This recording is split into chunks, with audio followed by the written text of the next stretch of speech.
नमस्कार, मैं अनुज छाबड़ा और आप देख रहे हैं बजट गार्डनर। कई दिनों से देख रही थी कि घर में कुछ प्याज जो कि आजकल पैंडेमिक चल ही रहा है, हम कोशिश करते हैं कि घर में ज़्यादा से ज़्यादा सामान रखें, तो रखे हुए थे। तो उनमें से कुछ प्याज, लहसुन, उनको मैंने देखा कि वे उगना शुरू हो गए हैं। तो ऐसा कई बार हमारे साथ होता है कि आलू, प्याज, लहसुन उगना शुरू हो जाते हैं और हम उन्हें फिर खाना नहीं चाहते हैं क्योंकि काफ़ी हद तक उनका स्वाद बदल जाता है। तो मैंने सोचा कि क्यों नहीं जो उग गए हैं, ऑलरेडी थोड़े से स्प्राउट हो गए हैं, उनको कुछ एक नया रूप दें और उन्हें भी इस्तेमाल करें। तो अगर हम अपनी बागबानी कर रहे हैं और उसमें हम प्याज और लहसुन उगाना चाहते हैं तो हम साधारणतः बीज लेके आते हैं। बीज लाने से क्या होता है दिखाती हूँ। जब हम बीज डालते हैं तो प्याज के इस तरह से छोटी छोटी पनीरी रेडी होती है, तो जिनको हम मिट्टी में जब लगाते हैं तो इस तरह वो चलने लग जाते हैं और एक एक पनीरी से एक एक प्याज बनना शुरू हो जाता है। जबकि हम आलू की बात करें तो एक आलू अगर लगाएं तो उसकी गांठों से बहुत सारे आलू तैयार हो जाते हैं। प्याज में ऐसा नहीं होता है, एक प्याज से, एक पनीरी से एक प्याज ही तैयार होता है। तो कई बार हम क्या कर सकते हैं, जिस तरह की हम सब्जियां बनाने के लिए रोज़ प्याज का इस्तेमाल करते हैं, तो इसकी निचली जो जड़ वाली जगह है उसे काट के भी अगर हम मिट्टी में डालें तो धीरे धीरे हरे प्याज आने शुरू होते हैं और बाद में वो एक प्याज का रूप ले लेता है।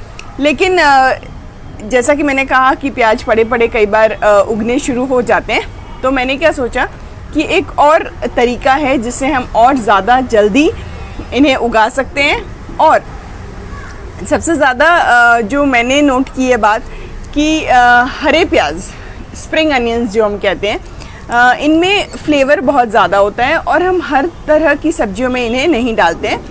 बच्चों की कुछ, जैसा आप कह लो, मंचूरियन कह लो, नूडल्स कह लो या पाव भाजी कह लो, ऐसी कुछ चीज़ों में हम हरे प्याज डालना पसंद करते हैं। पर मार्केट से जब हम लेके आते हैं वो गड्डी इतनी मोटी होती है कि हम आधी तो इस्तेमाल में ले लेते हैं और आधी जो है वो ख़राब हो जाती है।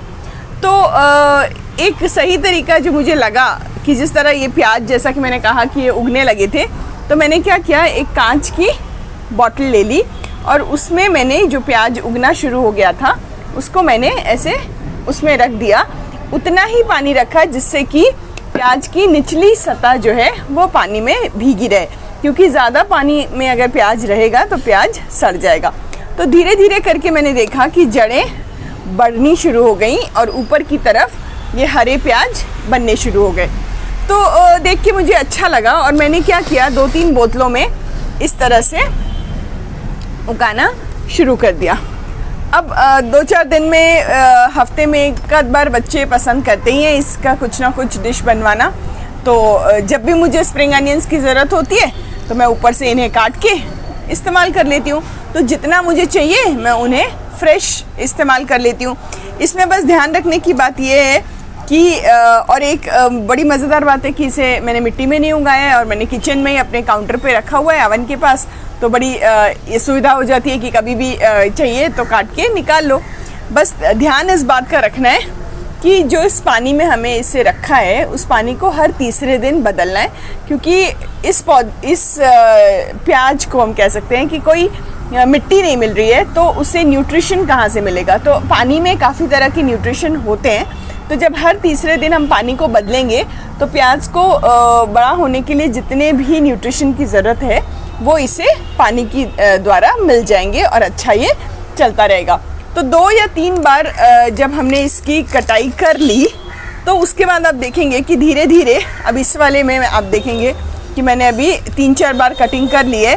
तो एक एक प्याज में से ये एक एक जो इनकी अलग से जो तैयार हो रही है वो 3-4 तैयार हो रही है और वो काफ़ी मोटी लग रही हैं। तो कम से कम 3 या 4 बार कटिंग करने के बाद जब आप देखें कि ये निचला हिस्सा जो है ये काफ़ी मोटा होने लग गया है, तो हम प्याज के छिलके को उतार के इन सब को अलग अलग करके मिट्टी में लगा सकते हैं। तो एक एक इस कली से एक एक प्याज तैयार होगा और उसे लगाने के लिए कोशिश करें 5 से 6 इंच का गैप रखें। इसी तरह से हम लहसुन को भी उगा सकते हैं।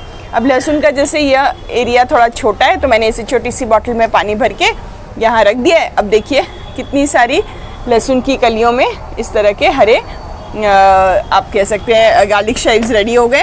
अब इनको एक एक करके, क्योंकि इनमें जड़ें भी आ गई हैं, इसमें ये भी आ गया है, अब इन्हें मैं मिट्टी में अगर डाल दूं तो ये बहुत जल्दी चलने लगेंगे। और अगर फ़िलहाल मुझे नहीं डालना है तो मैं इन्हें सलाद में या किसी भी चीज़ में सिर्फ इसके हरी पत्तियां जो इस्तेमाल कर सकती हूँ।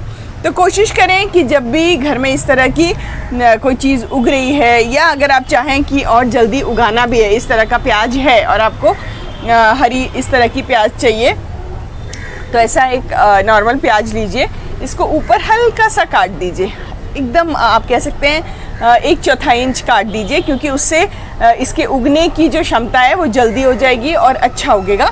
और बस इतनी सी जगह जो है ये पानी में डूबी रहे, ऐसी किसी भी बोतल में आपने इसे रखना है और हर तीसरे दिन पानी बदलते रहेंगे। कम से कम आप 4 या 5 दिन में ही देखेंगे कि ऊपर से फुटाव शुरू हो गया है और हमारी जो हरी पत्तियां वाली प्याज है वो खाने के लिए तैयार है। काफ़ी आसान तरीका है। और अगर आप मिट्टी की बात करें तो मिट्टी अगर जब ये तैयार हो जाए, अब काफ़ी जड़ें बड़ी हो गई हैं और आपने काफ़ी बार हार्वेस्ट कर लिया है कि आपको लग रहा है कि अब इसमें और पानी में नहीं रह सकता है, तो हम उसे अब मिट्टी में डाल सकते हैं, जिससे कि वो एक अच्छा खासा बड़ा नया प्याज बना सके।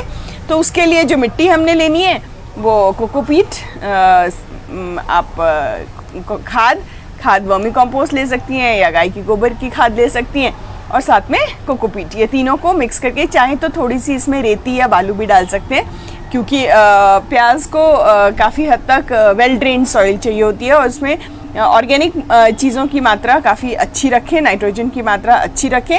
और अगर आप चाहते हैं कि इसमें जो प्याज बने वो अच्छे बने, तो समय समय पे अगर आपने मिट्टी में भी इन्हें लगाया है तो इन हरी प्याज की जो ग्रीन बोलते हैं, इन्हें समय समय पे काटते रहें, नहीं तो प्याज का पूरा जो ध्यान है हम कह सकते हैं वो हरी पत्तियां बनाने की तरफ केंद्रित हो जाएगा, जो जबकि हमें चाहिए कि इसकी जड़ें जो हैं, इसकी जो नीचे बल्ब जो फॉर्म हो रहा है वो अच्छा बने।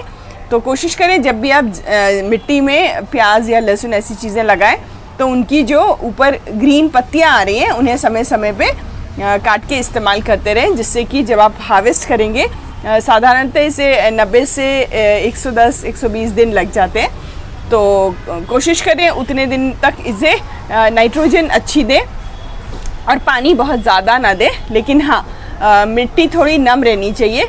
और अगर हो सके तो इसे मल्च कर दीजिए सूखी पत्तियों से या कोई भी चीज़ से, तो नमी अच्छी बनी रहेगी।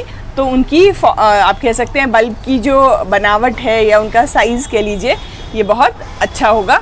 तो कोशिश करें कि आज के बाद अगर रसोई में कोई भी चीज़ उग गई है, ज़्यादा नहीं इस्तेमाल कर पाए, प्याज लहसुन अदरक ऐसी कोई भी चीज़ है, तो उसे ना फेंकें और उसे थोड़े दिन पानी में रख के थोड़ा और जड़ें विकसित होने दें और उन्हें मिट्टी में डाल के एक नए पौधे की आप कह सकते हैं शुरुआत करें।